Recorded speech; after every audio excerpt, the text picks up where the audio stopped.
Good morning, everybody. I want to thank you for coming out early, and I will try not to waste your time. As Danny says, I've been at this kind of work for a number of years, and at my stage of life, I don't have time to waste myself either. So let's try and talk clearly about what it means to open a union to the community, to open that part of ourselves that is both community and union, and to make the most out of it. So what might I know? I'm from the land of single-payer health care. That's good, right? The land of great hockey, right? I don't want to rub anything in, you know, but you guys own baseball. I do understand that. And of course, the land that has produced the worst mayor in North America, ever. So just at the point that we start to get a little smug, along comes really bad political leadership to put us back in our place and remind us that actually we need to elect the right people, but we also need to hold whoever is in office accountable, right? So without strong public sector unions, we're not going to be able to do that. And so I'm honored to be in the company of Danny and in the company of good, long-time union active people like Jose Laluz and Steve Alvian. These are people from whom I'm learning. And you know, have you tried learning a language in public? Like OMH, wait a sec, OPWDD? I went to that yesterday and listened, and I will say I was really touched by the situation that they're in.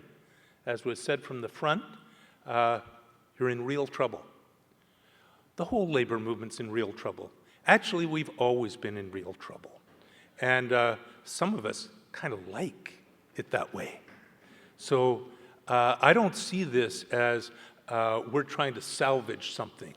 I think we have another wave of unionism coming on. And I'd like to share with you a couple of stories, 4 stories, you can count, of things we've tried across Canada to, mostly in public sector unions, in order to make that breakthrough. So here we are, you know, people are privatizing or outsourcing nursing homes. There's this Harris-Quinn decision that's going to do such harm, particularly to your childcare workers. Are there any of those in the House?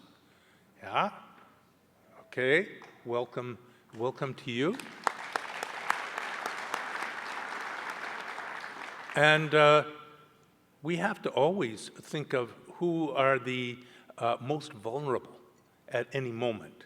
Might be developmentally disabled individuals. It might be the people who work with them as clients or consumers or citizens or residents. But when we talk about community, we're not talking here about charity. Now, I donate to charities. Anybody else here donate to a charity? Some hands up? Yeah. Well, good on you. I think that we need to be generous and reach out to people who haven't got steady union jobs and don't have a little bit of economic security. Those are our neighbors, for Pete's sake. Of course, we want to give something to a club, give something through our church, give something through United Way, however that's going to be done. But that's not what we're talking about here. What we're talking about, and this does come from years of work, is that there is an enlightened self-interest for unions in engaging in long-term relationships. I'm not talking a weekend fling here. I'm not talking the color of the month. I'm talking about a long-term relationship with organizations in our communities. And to me, that's not separate from the battles in which we've always been involved. It just deepens them and reestablishes some of that sense of community and belonging that we need so badly right through our unions. So that's what I'm hoping to share with you a little bit. And I'm hoping, here we are.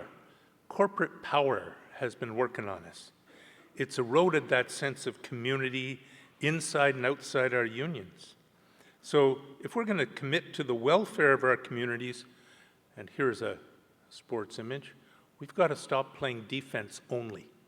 We have to start playing offense too.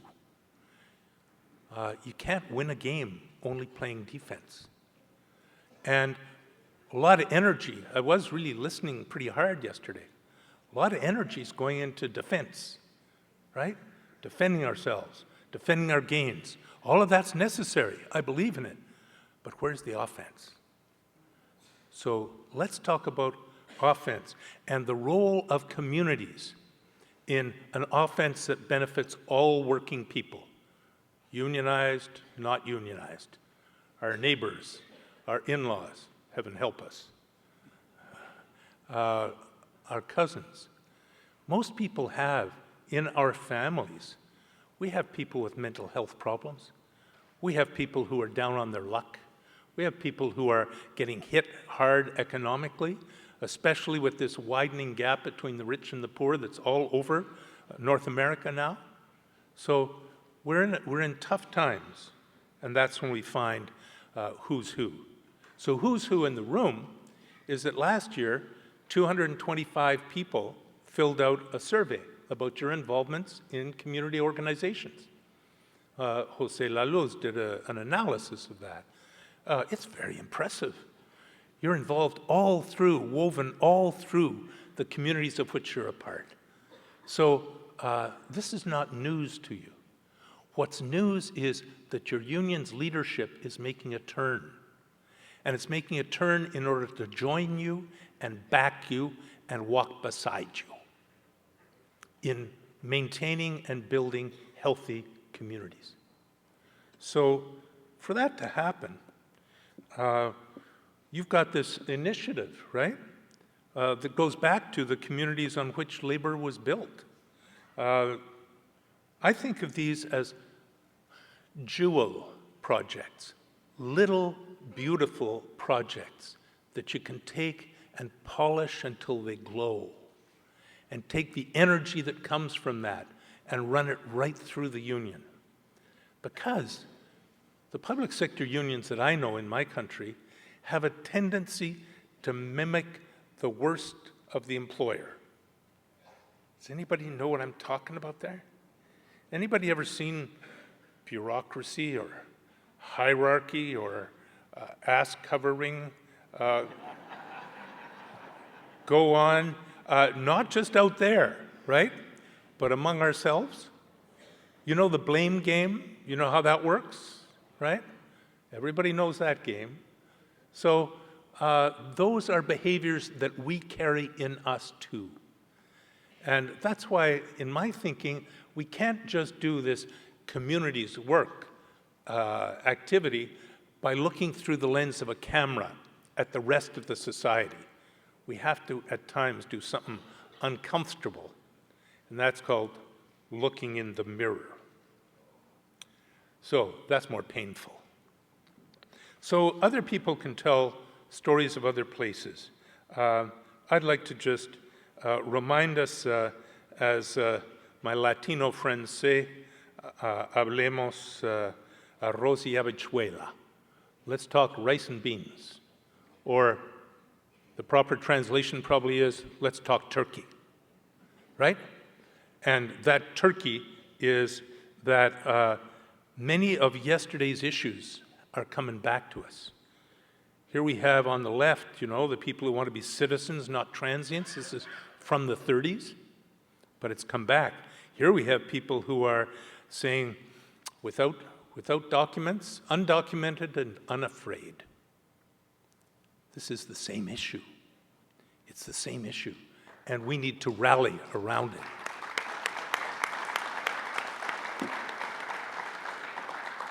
because an injury to one is an injury to all. And one of the phrases that stuck with me from yesterday was out of the OMH OPWDD conversation. I've been practicing that in front of the mirror. The phrase was document, document, document. Because if it's not written down, it never happened. Do you know what I mean? This is like in the workplace when somebody screws up or you've got an abusive supervisor, you don't write it down, it never happened. You know, he said what to whom, when, right? This is how we survive in grievance handling.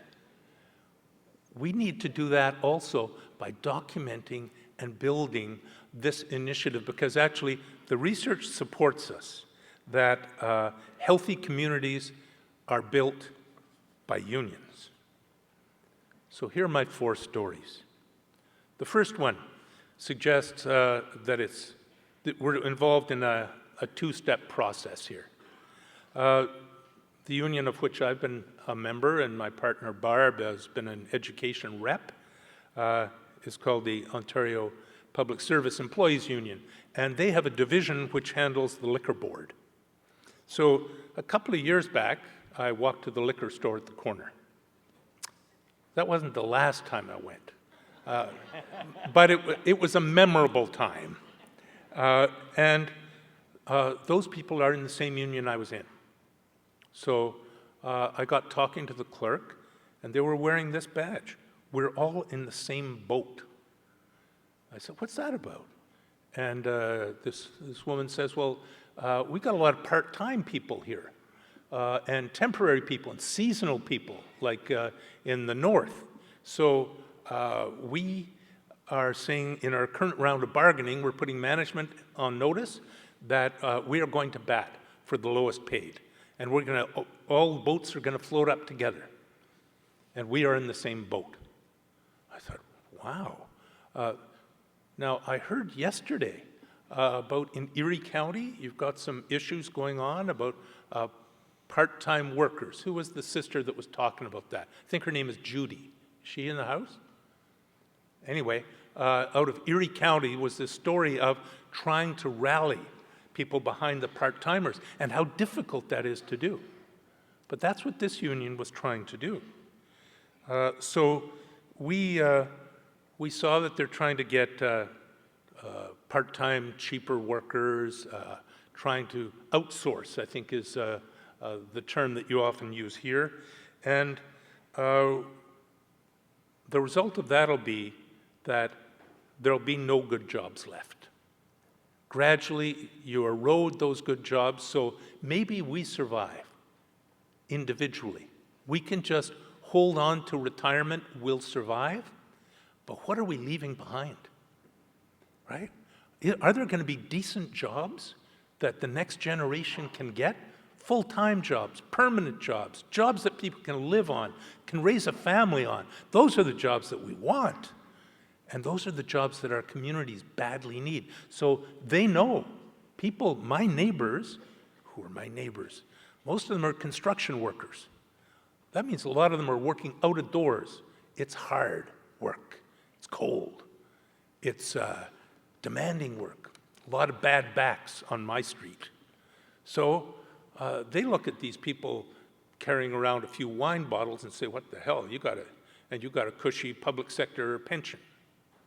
Anybody ever hear that kind of language, right?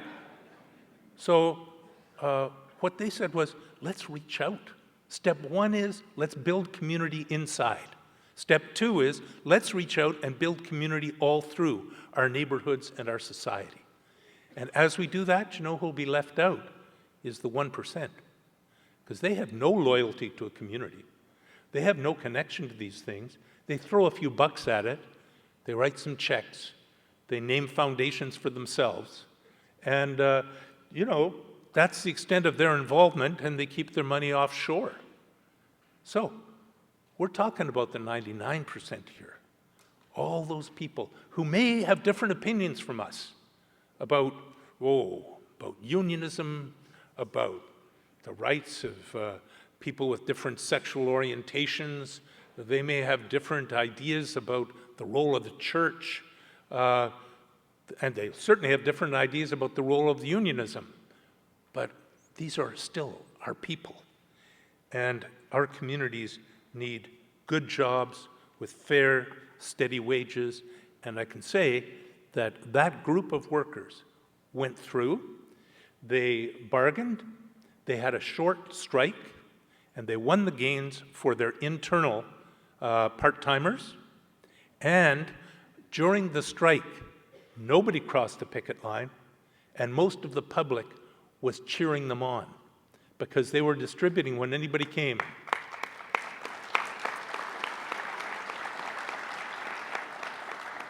They were saying, we're just trying to lift the bottom. Isn't that good for all of us? And that is my first story. We had people of all sorts standing together. Coalition building is my second story. You have an outfit called PBS, right? Public Broadcasting System. Anybody ever look at that? Yeah? Did anybody else see this show about the Roosevelts recently? Yeah, wasn't that interesting? Talk about political education for me. I learned lots out of that. And the Roosevelts, an intimate portrait, has this great moment where Franklin Delano Roosevelt stands up and he says, you know, we're going to try and make some changes here, like we're going to have rights for unions, for example. It's a New Deal. We're not sure it'll all work. But Dante wrote the Inferno about what happens to people when we come up for our final judgment. And Dante said, the sins of the cold-blooded and the sins of the warm-hearted are weighed on different scales. Just take that for a moment. I'm sorry, Danny threatened you that I was going to be trying to help us think. But when I first said that to one of the people in CSEA, the person said, oh, I get that. That means even if we screw up, if our intentions are good, we're okay. But if we screw up and our intentions are bad, we've lost twice. So that statement out of your former president, and a progressive president, stays with me as a sense of what we can accomplish ourselves when we put our minds to it and think of ourselves historically. So anyway, PBS. We have a national outfit called Canadian Broadcasting Corporation, CBC, and we had an Ontario outfit called TV Ontario, but a right-wing premier decided to shut it down, to outsource it, sell it off, because it made his private sector broadcasting billionaires look bad. And also, it promoted debate on public issues. So he thought, great, I can reward my friends, I can shut up my enemies, and I can do it all under the name of privatization and pretend that it's good fiscally. I think we know the truth about what happens with privatizations. Anyway, I'm sorry to say that management was completely gutless. I know that'll shock you. But they just want to protect their jobs and their careers, and they didn't want to argue with their political masters. So the union said, well, we got nothing to lose. You know, we're going down, at least we'll go down with a fight. So they hired myself and my partner Barb to run a public campaign, and we thought, gee, I don't think that we're going to win a public campaign saying that a group of people in a kind of intellectually oriented TV station don't want to lose their jobs. How much public sympathy are we going to get for that? Put your hands up if you think a lot. Okay, so you are awake. This is very good. So we looked around saying, who loves this service? Who cares about it? And we found two groups. One was parents of young children who liked the fact that it was commercial-free and that it didn't have violent programming.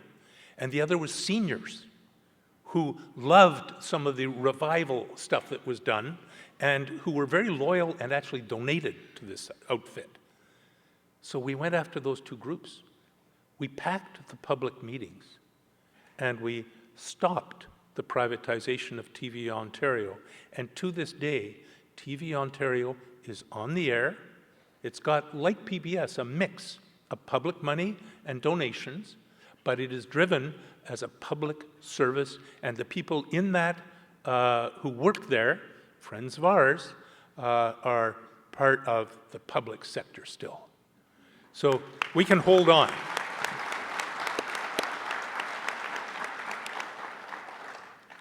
So in the process, we learned how, we would rally the usual suspects to come out to our meetings, but this Alliance for Children and Television started packing the meetings, and it was a staff of one. And we said, they actually organize differently from us. Sometimes, I just have to say, for people outside the labor movement, when we talk about organize the unorganized, they say, what do you mean? We're just differently organized. Like, who are you to tell us we're unorganized? We're just organized differently. So we need to inquire about how they're organized. And I can say that this little outfit of one person and us with the might of the Labor Council and the Federation of Labor and resolutions at conferences and everything, we produced about half the people at those meetings. I felt good about it, but without those small community-based organizations, we are going to be isolated and we will lose. So we have to figure out who has a stake in the services and how we can keep it afloat. So my first two stories are clear. They're happy stories. Not every story is happy. Here comes one that's a little bit more mixed. It's about restoring public water. I come from a town called Hamilton. Anybody here from Buffalo at all? Yeah. Oh, yeah. All right. Buffalo, that's where we used to go to drink because the drinking age was 21 in Ontario and it was 18 in Buffalo. So I have vague memories of Buffalo. No, we would go there a lot, and of course, occasionally the exchange rate goes up and down. Yeah. Between Canada and the U.S., it goes up and down. So in looking at the case of Hamilton, here's what happened. Somebody sold to the city council, and maybe bought some of the city council, the idea of privatizing the water services. Anybody here from utilities at all in this house? A few, all right. The argument was it'll be cheaper, it'll be more efficient, and we'll put modern business techniques into managing it. Right. Well, it was sold off. There wasn't a lot of noise about it, but the union, of course, tried to stop it, but again, nobody else was interested in saving those jobs and said, what the hell? I mean, when it's privatized, people still have jobs. Now, I know that in Nassau County, you've got some issues happening around this yourselves, and you seem to have negotiated some kind of a win-win arrangement with a process of partial outsourcing. But I'm sticking with my little story of Hamilton. After 10 years, the private outfit had run the operation into the ground. They weren't investing. The rates went up. The quality and access was not extended as the city grew. So people in the newer areas of the city were not getting proper water service. And the labor relations issues were terrible. The morale was terrible. So gradually, as it neared the 10 years for renewal, the argument started to be made, bad water means bad health. I'm happy that in my family I have a young woman who's a doctor, and she says to me, you know, what's more important, doctors or plumbers? If you're talking about health, plumbers, much more important than doctors. And we see some of this now, don't we, in West Africa, what's going on there, but we've seen it here too, which is why water services have been public. Because when it was private, it was a mess. And this goes back to the 19th century. So we managed to get it out of private hands into public hands, and now we are threatened with moving it back into the private sector. So gradually, the campaign was built up. Again, it was the seniors. It was the people on the outskirts, the neighborhoods that weren't getting good service, the people living in poverty who couldn't afford the increasing rates. That's who led it. And at the end of it, the union managed to re-municipalize.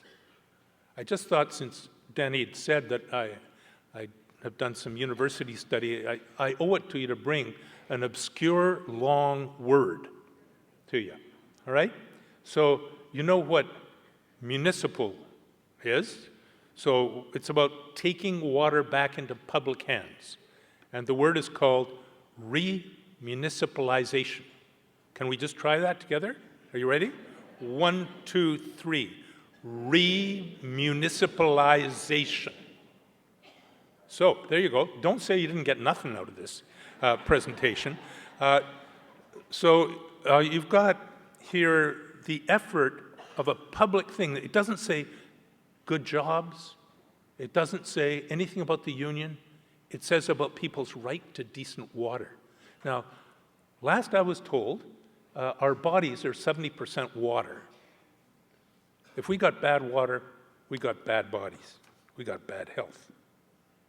So that was a battle that included, it was the change of tone that was happening politically in our country, where we were trying to get labor laws, hanging on to them, and hoping that we could get a really conservative premier to fall.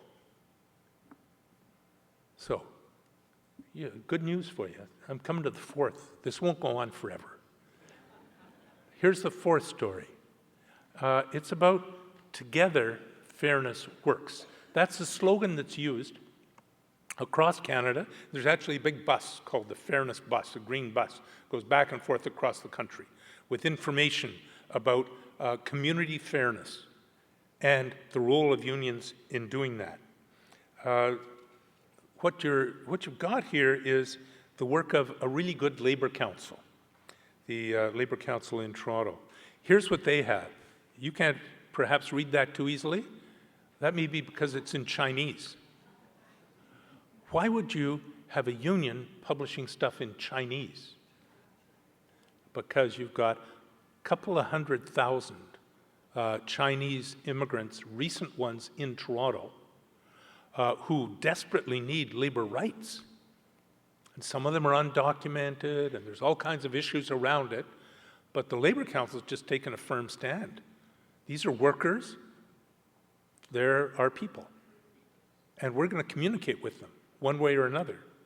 So gradually they have recruited people from different, that look different from, with all affection and respect, the old white guys. That, like me, Danny, we're good people, but we don't know all of it.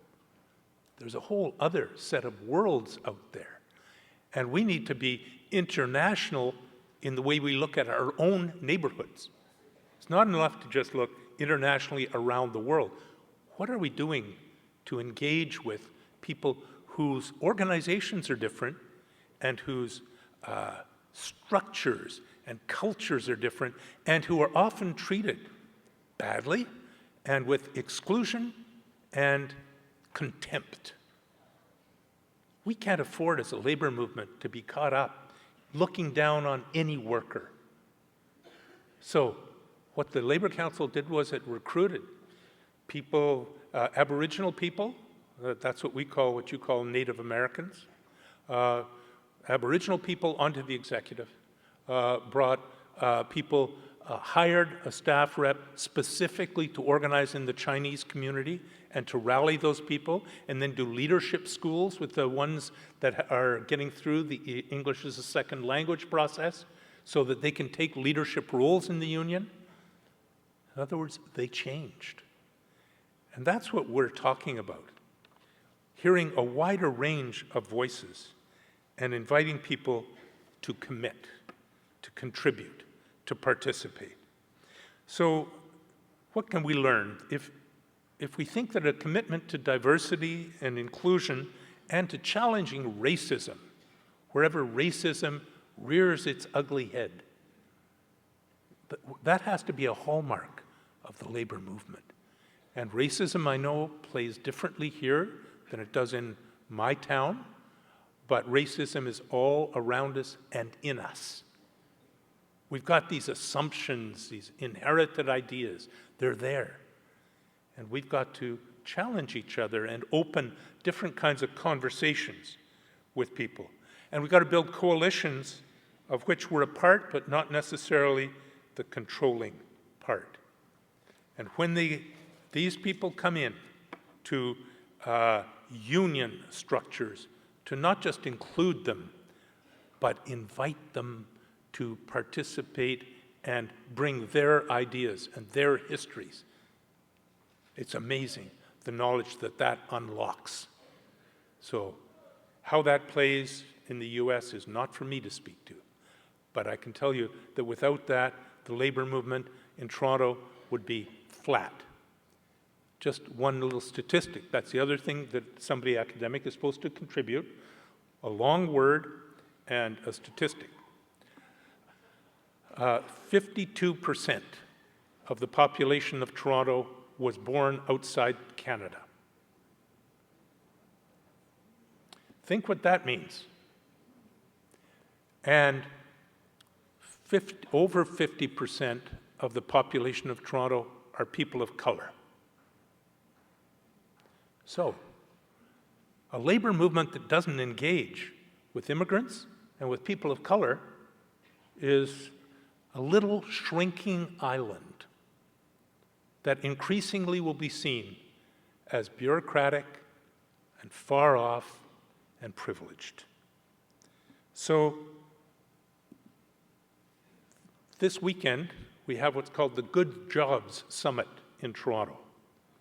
And here I try to draw my 4 ideas together. This is a banner that is used in Labor Day parades in Toronto. And we call it the worker facing NAFTA. Looking 3 ways, right? Do you see it? We're looking 3 ways? Mexico, Canada, the US. And what I like about it is that it shows a worker smiling.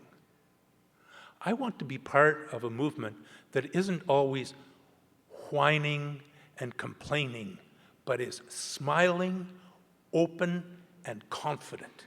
Isn't that the kind of organization you'd want to be part of?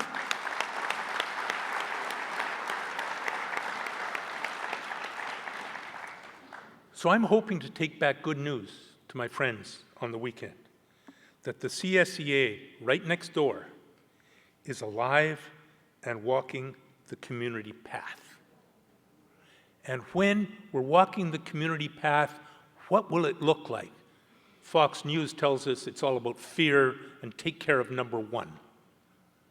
I'm talking about learning, like the liquor board workers, how to engage in real conversations with the public.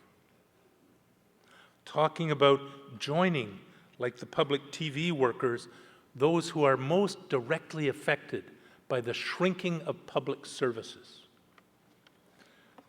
Talking about building coalitions, like the water treatment workers did, that are led by others, but benefit us all.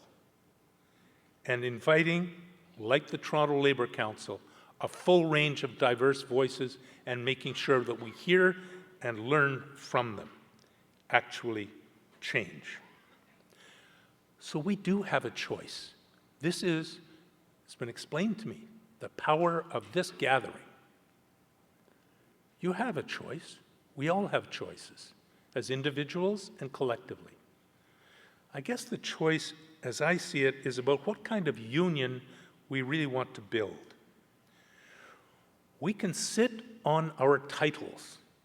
I've had a couple. All of you at least have the title of delegate. Some of you are president of something. We have titles. We can sit on the titles and occupy that chair, which is, of course, the culture we get from the employer.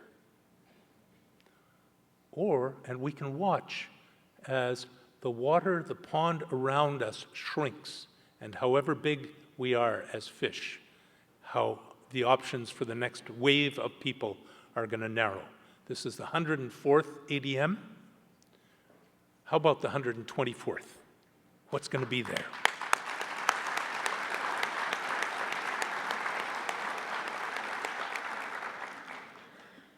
So I hope that you're going to offer a bold vision, that you're going to start listening to those who share our values around fairness. We didn't get involved in unionism because it was a rational choice. In fact, it was really irrational. We get involved in unions because it's a matter of the heart, because we are determined to build a better world. And to do that, we need to open our hearts to our communities. We need to support visionary leadership, and your leadership has made a choice.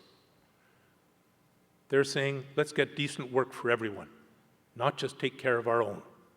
Let's put our energies into learning from our communities, not just to processing grievances. Instead of dealing with the 10% of our members who have problems and occupy 90% of our time, does that happen? How about addressing the 90%, bringing up the people from the bottom, rebuilding community inside, and then reaching out?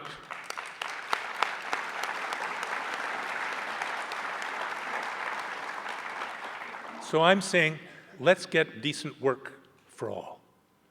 Can we do that? Do you want to do that? Yes. I want to walk with you if you want to do that. Will we? Yes. Thank you.